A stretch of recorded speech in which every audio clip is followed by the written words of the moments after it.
Келінге де рахмет, азанда, уақытында, түсте, уақытында, кеште, уақытында беріп тұрды. Балаларға қарамаса да, сол үйдегі кішкентай ақыларға қарамаса да, сол қаның тазаланған суға беріп тұрды. Азанда, түсте, кеште беріп тұрды. Нормальный қылып сақлады.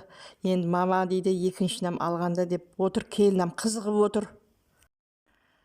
Жұмысындағы адамларам хайран қалып отқан, бұл хайран қалып отқан. Бәрін ізіне ертіп, ол мен енді баламды жамалаған емес. Бұл арақты қойып, мес қойған сол жерде. Қалай қойдың деп, басқаларам бір хайран, таңғаларлық болып отқан бұған. Бұл енді кейін ала көбірек ішіп кетіп еді ғой, мебелде істейтін еді ғой, мебелде. Сөйтіп, хау деп біреуіне, бұл қалай қойып жүріпті, бұл қалай бұл деп таңғалып отқан. Енді Құдайға шүкір, айта берейін десем, нетемен. Ойбей, Аллаға шүкір Құдайым со. Енді мен келін айтқан кешегіде, ішесем бе, ішкің кеп тұрма десе,